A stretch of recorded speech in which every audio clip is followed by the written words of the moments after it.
Hey NAI football fans, Corey Thorpe here with another edition of the NAIFBALL podcast powered by AdCraft USA, your custom apparel, merch, and uniform experts. Our friends at AdCraft have been with us for many years now. They've run web stores for us multiple times. These guys are NAI fans and family who are experts in the apparel and merchandise world. AdCraft allows you to take the hassle out of ordering. Let their knowledgeable design and customer service staff handle everything from hosting the store online, shipping the product, and helping your customers so you can get back to the game. Find them online at adcraftusa.com. All right, NAI football fans, this is Corey Thorpe back with what is the tail end, the back half of the summer. It is Memorial Day weekend when we are recording this. And there's a new face on the camera. You might recognize him if you watched the GPAC preview from last year, but we've got the most recently the intern, but not an intern anymore, Matt Schwartzler. Matt, how are you doing?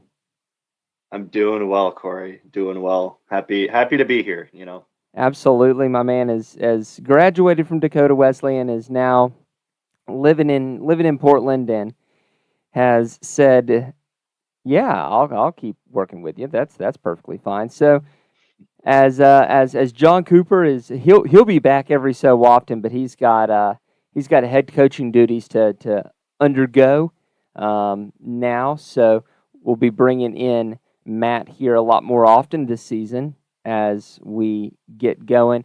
This is our preview series, starting off as always. Always go in alphabetical order. Why not? With the Appalachian Athletic Conference, and well, if you don't start from the bottom, we can't be here. So, starting from the bottom, and Matt, we're really starting from the bottom this time around, at least by SP Plus numbers, where the Union Bulldogs have the dubious honor of being unfortunately dead last in SP Plus rankings. Yeah, it's a tough look for them. They had a very, very bad season. At least their defense was a bit better than what their overall SP plus is, but the rest of that, I mean, that's a very, very scratching for a silver lining there. I will say there is absolutely nowhere else to go. You cannot drop any farther. It's There's true. only It's up to true. go. Upward trajectory. Yeah, put money on it. Absolutely. So let's take a look at what they've got here. Do have a couple of all AAC returners, and including a kick returner there that led the team in all-purpose yardage. The one note that I would put here is that they're also they're also bringing in Quintarius Tanksley, who was a reserve player for Cumberland's last year, was not an all Mid-South, but is coming over to help the Bulldogs defensive line. Yeah, I mean, solid rotation guy for them over there, and bringing him in from the portal's huge. I think too, with all the pieces that they're bringing back, at least on defense, they have a good chunk of the defense coming back. Now, for the Union Bulldogs, here's the good news.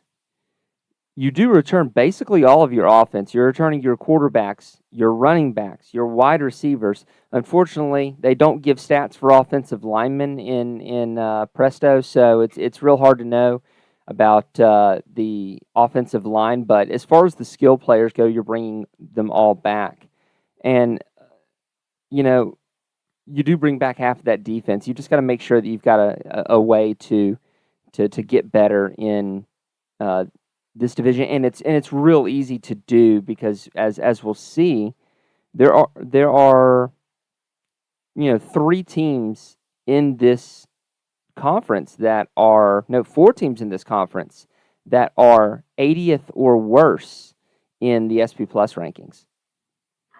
It's very this or that in this conference, and obviously, the teams that are really good, but this back half is not looking super hot. Just going down the stat sheet for everybody else. So I think Union is actually in a good spot. Like you said, nowhere to go but up, and bringing back all those guys, whether or not your system or coaching is good one way or the other, just having guys that are familiar with what's going on is definitely helpful to the guys coming in. So I think there's a lot to build off of.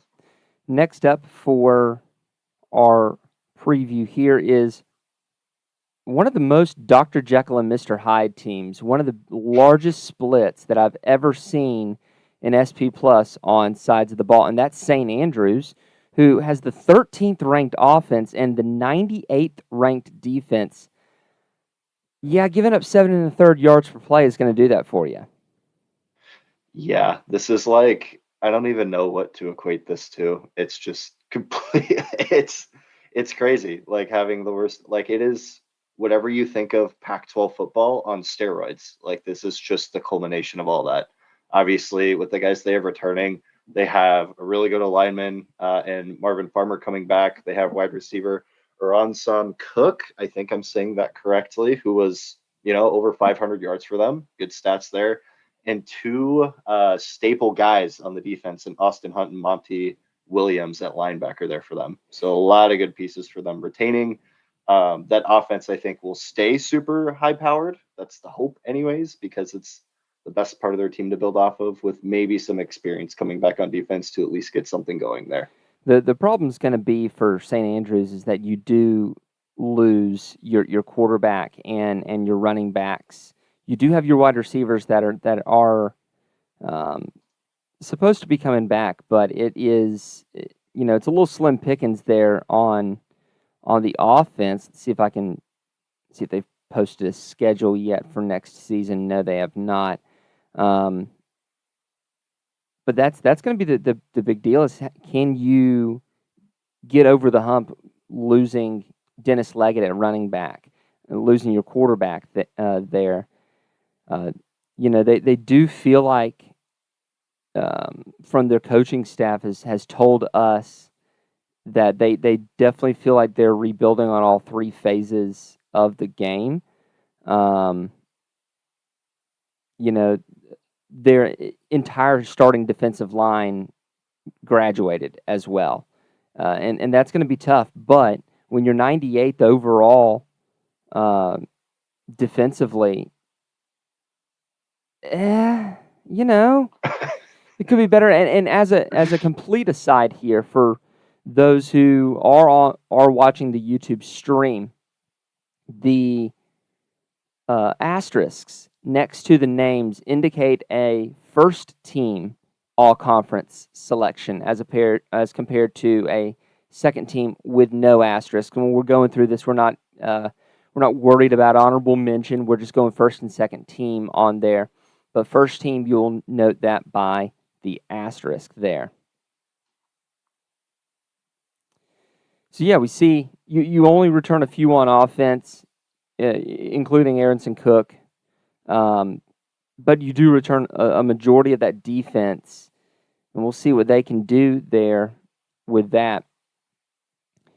Next up is the surprise, really, of the AAC from a year ago, a team that has been mired in terrible seasons since a freak playoff run back in about 2012 or so, and that's going to be the Point SKYHAWKS coming in 4-7 and an above 500 record in the AAC.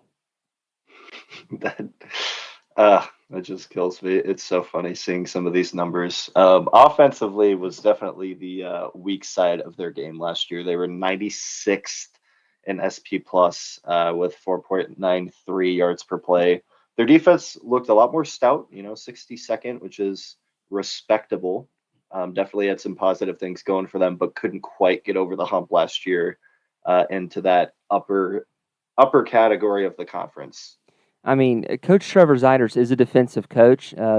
He was the defensive coordinator at Point before taking over as their head coach, also the former head coach of Cincinnati Christian. So definitely been a tough road to hoe for him the last 5-6 years of this, but really is doing a great job with Point. You've got an absolute ton coming back on both sides of the football. Nadir Mitchell, Emery Bryant, a first-team selection, an offensive lineman in Taylor Hogan, 2 defensive linemen, a linebacker, and your kicker, while only losing a few, whether it be an offensive lineman, a linebacker, Aaron Anderson, or defensive back Quan Neal. This is a team that is returning an absolute large chunk of its team on both sides. For sure. And correct me if I'm wrong, was this point team, did they go winless a couple seasons ago? Yes. Yeah, they did. Okay. I was thinking of that correctly. Yeah, no, like the rebuilding of this program from where it was a couple seasons ago has been very impressive, because even though 4-7 might not show it overall, that 3-2 record in conference is very impressive, considering what the stats say. And I think stats don't show the whole picture. Obviously, there's a lot that goes into culture and how the players feel about everything, but it's impressive. And I think, like we'll get to later when we make some picks, it's very apparent that this is a team that could do some major damage next year. Absolutely. This is a team that before last year, and trying to remember the stat as I had reported it last year, they hadn't had more than 2 wins in about 5-6 years. It's been a long, tough road, and this team from Valley, Alabama, and West Point, Georgia, they reside on both sides of the border, not unlike another team that we'll go over later in the AAC. Really is impressive, and was last year, and honestly, with a couple games left to play in their season, could have taken the conference title away from REINHARDT. Which is a crazy thought. Isn't it, though? That being said, we do see that they are returning an absolute ton on both sides of the football. Like I said, Coach Trevor Zeiders is super psyched about what he's got. They're very excited about their future. 9 starters back on offense, 9 starters back on defense, both your kicker and your punter returning. I think the future looks bright for the SKYHAWKS. 100%. It feels like they've got that ball rolling finally. And with that, we are the halfway of the AAC, and we will be back after this message from our friends at AdCraft. So you want to create and sell custom merch for your team or business. That's exciting, but where do you begin? How much inventory should you order? How do you distribute orders? AdCraft has your answers. Streamline the way you offer custom merch by utilizing our risk-free web store service. We ship directly to each customer, and we have the fastest turnaround in the game. Raise funds for your team or get merch to your employees and patrons. Contact AdCraft today, and let's bring your merch to life. That is precisely what they do. They are some of the best in the business at doing it, and we are so thankful for their continued support of us as we keep going here. We're going to go to probably one of the most northern teams in the AAC. That's going to be Kentucky Christian, who has a slightly higher SP plus than Point, despite the record not quite being there. They've had to do a little bit of rebuilding now with Corey Phipps going to another school there in the NAIA, but Coach Phipps had left a good foundation, and we'll see what this Kentucky Christian team has to offer this next year. 100%. They're a little bit more well-rounded than some of the teams we've talked about, being 69th in offense and 78th in defense, with pretty similar yards per play numbers at 5.38 on offense and 5.41 on defense. They still have a lot of key pieces coming back. They have 2 first-team all-conference guys in O-lineman Cameron Dills and DB Cornelius Cutliff coming back, kind of a staple on each side of the ball. It's always good to have, along with their running back, linebacker, and kick returner wide receiver hybrid, who, there's a lot of explosive potential here on both sides of the ball for them. Absolutely, and Cutliff there, that first-team selection, hauled in 5 picks there. That's a great spot to have, giving it back to your offense. Kentucky Christian has been traditionally a more air it out team, working a lot of air raid principles under Coach Phipps, and they still like to air the ball out. And this is the first team you'll notice here that the yards per play is starting to kind of even out here. We've points was less than 1, but it was still a little diverse there. This one is right at even. This is kind of incumbent of a team that is right in the middle of their division. Should be right about 500, but unfortunately, this just wasn't the way that the season went for the Knights there. And really, that's because, look, they played Georgetown, they played Thomas More, they played Morehead State, all out of conference. That's and a tough out of conference. That is a really tough out of conference, especially when you think about that was a Georgetown team that almost made the playoffs. Mm-hmm. That's a toughie there, and so you've got those extra losses piling on, and you just gotta, and yes, those are good for those games like that, especially the Morehead State is good for your program as you get that in, but you were able to still have, what is that, negative 0.03 yards per play with playing some really tough squads.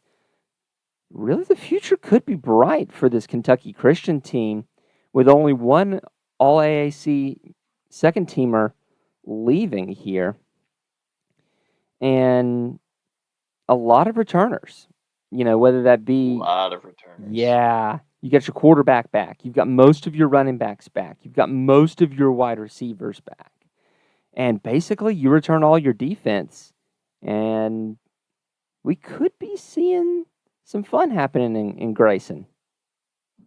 I think so, too. I think, too, with the way some of these bottom teams have their rosters on the come up, could be a lot more of an even distribution within the conference, probably even overall records, even with some of those really tough out of conference games like you mentioned. I think it's going to be very less next season, top and bottom, and more diverse in what you see in records and competitiveness and who's beating who. So going to our friend Joey from Midwest Sports Net's pick to click last year, Joey picked them to win the AAC and take it from REINHARDT. They still have a really good season, and Joey hit the nail on the head with BLUEFIELD being very much a dark horse pick. Again, really a Dr. Jekyll and Mr. Hyde team here, but they're able to stay on the positive side of that. For sure. They were one of the craziest offensive teams I remember from last season, even on the outside looking in. I mean, they're 15th in offensive SP with 5.92 yards per play. Obviously, defensive side of the ball was a bit lacking. It's 79th there with 5.47, but that's still positive for them. And they won a lot of games because of that firepower they had. Excuse me. And really, that goes hand in hand with quarterback Nathan Herstich, the first name on that roster, first team all AAC quarterback. And I want to say that dude's just like a sophomore. Really? Now, here's the big thing. He did have 33 touchdown passes, but he also was kind of the AAC's Jameis Winston with 22 interceptions. 7.6 yards per attempt. If you can get that cleaned up with a few fewer interceptions, you've got a lot of weapons there. Porter Gilmore should be returning there. Jules Gray at wide receiver. Thomas Lee at wide receiver. The big one that you're going to have to replace is Jaquan Ebron, who is an absolute beast offensively. That's really going to be where you're going to have to do good work. 100%. And I just remember talking about Nathan so much last season, whether it was player of the week or just looking at his insane stat lines. Like, there's a lot of good things for him to build off of. And with him being young, like, sky is the absolute limit. If you're throwing, still close to a 2-to-1 touchdown interception ratio with pushing 40 touchdowns, like, development, time, maturity fixes a lot of those problems going forward for him. So let's take a look at the schedule here. This is one of the few that actually has their schedule out. They do have a non-countable game in week 0, Newport News Apprentice School. Fairly certain that's not going to be a countable game for them, but a good tune-up as they face Campbellsville, again, out of conference. They're going to Bethel, again, out of conference, versus Lindsey Wilson, out of conference. Versus Pikeville, who's coming into the AAC. That's one that we do need to talk about there as we chat about the AAC is Pikeville and Corey Phipps coming back into the chat here. But they're going to have a very tough road to hoe at the beginning of their season, especially going to Bethel and hosting Lindsey. 100%. That is, I mean, you'll know what that team's made out of coming out of that non-conference. It'll be pretty apparent off the bat. So yeah, it's good and bad, right? Because it can go really well if you pull out those games, but also you can really deflate yourself, even though those are really good teams. Yeah, because if you're non-countable game doesn't exist. If you're 1-2 going into your AAC schedule, let's say you beat Campbellsville, which we'll get to them later in the Mid-South. Then you have St. Andrews Point, Pikeville. You can get back on the horse, but that October 7th game against Point in Valley, Alabama, that is going to really determine who is going to play second fiddle to REINHART. 100%. It's a sleeper game. And there's a lot coming back. You return most of your offense, most of your defense here. There's a lot to like about this BLUEFIELD game, but you just got to take care of business. And if you take care of business, there's a chance November 11th, your last game of the season, facing REINHART in Waleska, Georgia, you might have a changing of the guard. That schedule is set up perfectly. Holy cow. And now, of course, they who win the conference they've won it every time they've had an AAC, but to be fair, that's only been like 1 year. So yeah, it is REINHART. REINHART going back, usually the winner of when they were in the Mid-South Appalachian Division. This a 24th overall rank. That surprised me, SP Plus wise, that they were ranked that low. Even with an 8-1 record going into the playoffs. Yeah, 100%. Even with that being said, they're still one of the most well-rounded teams in the NAIA. That defense is really solid, but the offense last year showed out too with 6.22 yards per play on offense, which sticks them 33rd, and then 4.54 yards per play on defense at 35th. Really good differential there for them. Now, there's so many all AAC selections here for REINHART that we had to divide it up into 2 slides. I mean, it's just that crazy. We couldn't get them all on there.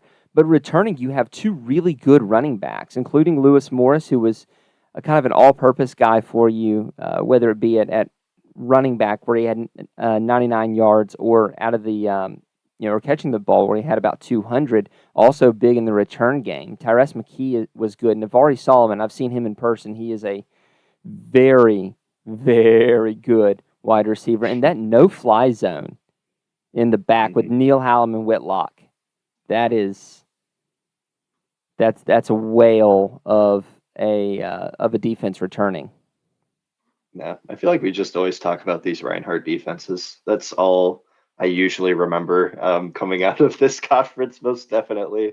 But bringing back those running backs that's huge. They love the run game. Now, the one that they're going to miss, or the 2 that they're going to miss for that matter, is going to be Hunter Arders and Devin Collins.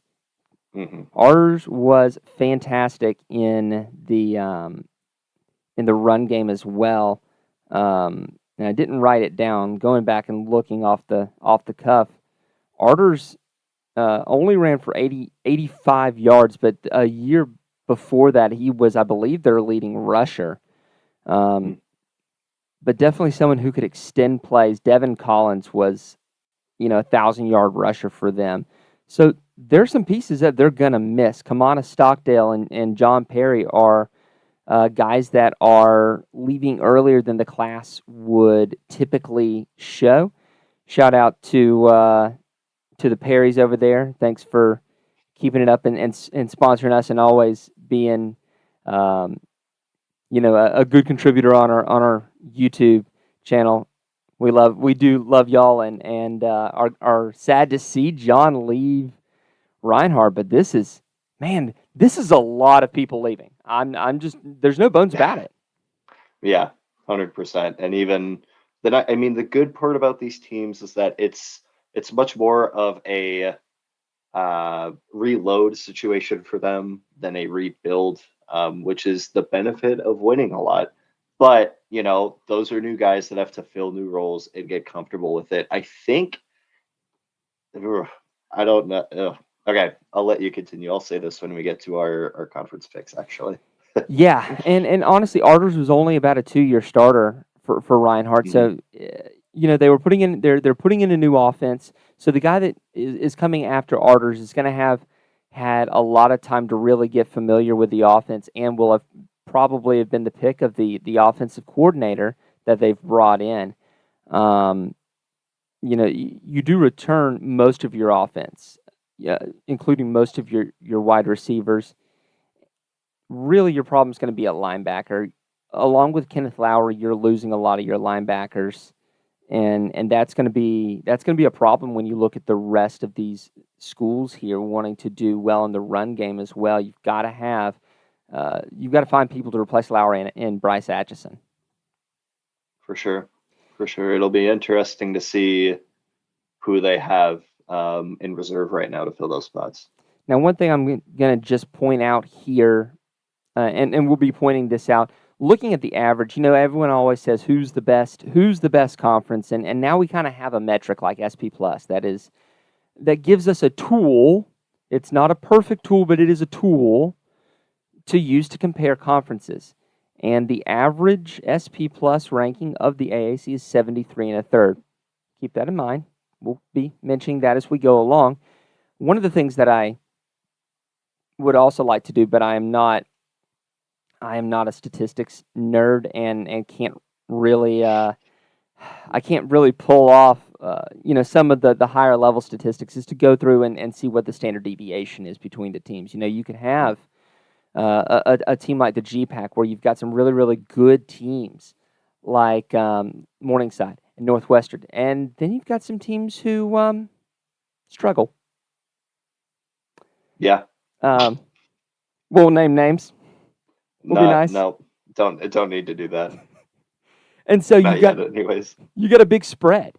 And so just to see how the spread goes as opposed to just the arithmetic mean, just the straight line of that, I have a feeling that the closest together is going to be the Mid-States Midwest, just kind of from looking at it last season.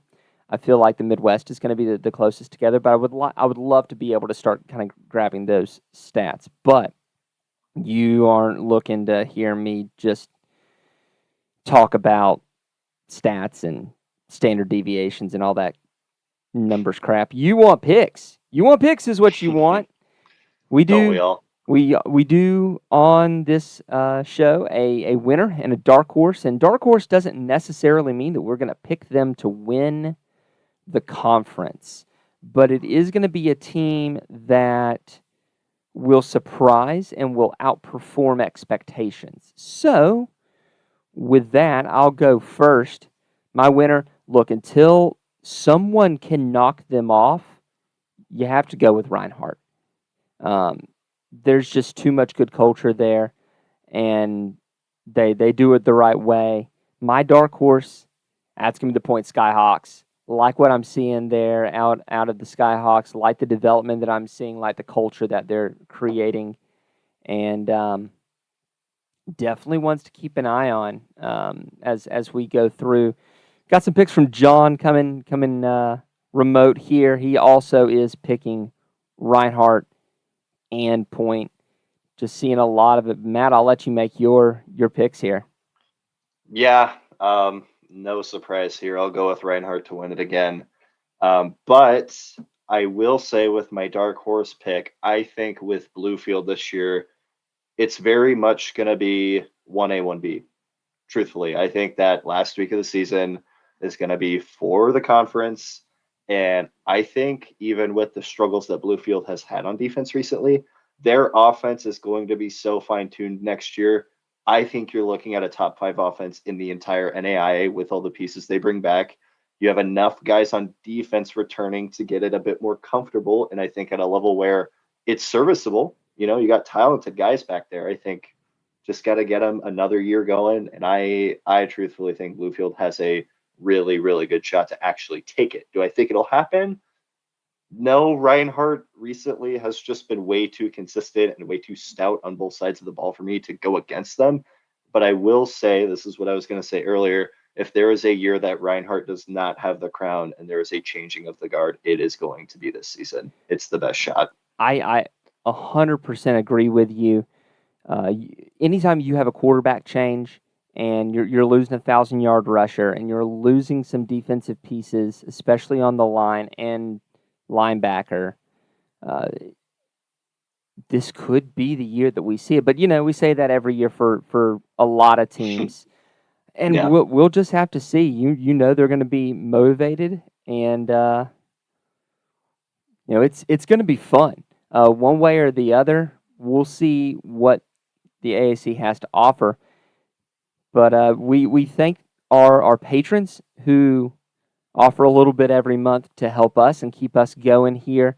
It is absolutely appreciated, and those folks are going to be DSU Cone, Darren, Bob Boone, Roger Meyer, Jeremy Vobble, Shirley Labella, Fred Christensen, Alex Garcia, Jerry Quickle, who has now surpassed 60 NAIA helmets. My man has 2/3 of all the helmets in the NAIA.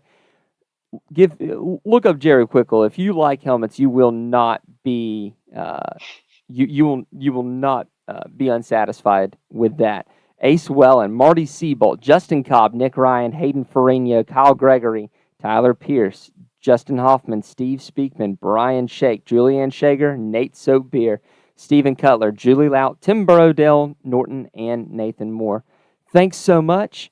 And this is our commitment to you. We're going to go through every NAIA team. You know who we forgot? And I said we were going to do them, but we totally forgot about them, and that's Pikeville. They're making the jump over from the Mid-South to the AAC. Get my sheets up here. Now, I honestly forgot until I saw that they were in AAC. I forgot that they were coming over. I knew one of those orange schools was moving, but I couldn't remember who, and I couldn't remember when. Let's take a look at where they stand. Pikeville is 49th. That puts them top half. Yeah. That slots them like right ahead of BLUEFIELD, coming from the Mid-South. They had the 14th ranked offense and the 68th ranked defense. Let's see how that broke down. 6-4 record. They did win against Kentucky Christian. They lost to BLUEFIELD. I tell you, I think they're going to be happy to not have to play Lindsey Wilson, Georgetown, and Cumberland's on the regular, and Bethel. Good Lord, what a murderer's row. That's brutal. Let's see, they do have their schedule out too. I think they'll be happily, I don't want to say surprised, but it's definitely a much better path for them in this conference, I would say. Well, you say that, and then they've got a week 1 game against Cumberland's and a week 2 game at Georgetown. So, they've... Oh, God. They've gone and done it themselves this time. They didn't have to. Yeah. This time it's going to be on them. It's not going to be conference scheduling. But it is going to be interesting looking at it. Again, this is a Corey Phipps coach team. Phipps likes to chunk around the ball. Almost scored 100 points while he was at Faulkner with some offensive lineman named John Cooper on the squad. Unfortunately, I want to say they lost that game and gave up. One scored 90, one scored 80. It's the highest scored game in NAIA history. What? John has the game ball off this. So if you like Oh my offensive firepower here, you're gonna like Corey Phipps football. Defense, what defense? I think the defensive coordinator actually got fired after that game. If John recounted it correctly, That sounds about right. but Checks out. so join us next week as we continue our route through the NAIA, covering every single team, all 98, 100, maybe. I know at least 99 because Thomas is joining. We might be we're losing Thomas More, we're losing Roosevelt. We might have about 98 again. We're covering every team, almost 100 of them. So just be patient. We'll get there. So for the head coach John Cooper, and for my partner Matt Schwartzler, I'm Corey Thorpe, and we will see y'all next week. We hope you enjoyed this episode of the NAIAFBALL podcast presented by AdCraft USA. Be sure to contact them for all your custom apparel, merch, and uniform needs. If you enjoy the show, subscribe to the podcast as well as to our YouTube channel. Leave us a review if you're listening on Apple Podcasts. As always, if you'd like to support what we do, head over to patreon.com/NAIAFBALL and become a patron. We can't do what we do without our sponsors and listeners like you.